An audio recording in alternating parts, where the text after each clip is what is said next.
Binigyan diin ng Presidential Anti-Organized Crime Commission o PAOK na hindi bumabagal ang proseso ng pagpapadeport sa mga banyagang sangkot sa pogo sa bansa. Sa panayam ng Radyo Pilipinas, sinabi ni Undersecretary Gilbert Cruz, ang Executive Director ng PAOK, na may mga dokumento lang na kailangang iproseso bago pabalikin sa kanilang mga bansa ang mga foreigner na nahuling sangkot sa pogo.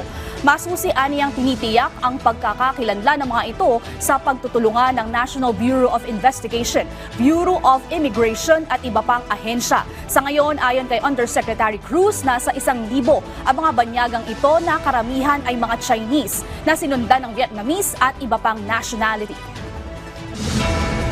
Alam nyo, ayaw po talaga natin magkaroon ng humanitarian crisis. Okay. Kasi pag sinabi nilang hindi natin tinatrato ng maayos yung mga huli po natin, baka magalit po yung mga international community.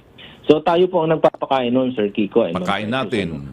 Opo, pakain natin. Tapos yung tulugan po nila, tayo po yung nagpo-provide.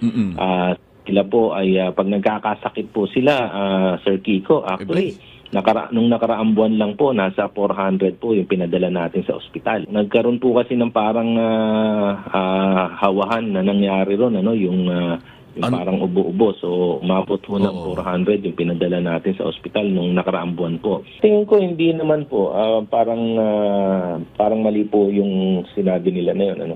Kasi natutuluganan po natin yung mga problema po natin dito. Like, halimbawa po, yung pag-rise po ng kidnapping, yung mga torture na yan, saka scamming na yan. Yan ho, dala-dala ng pogo eh.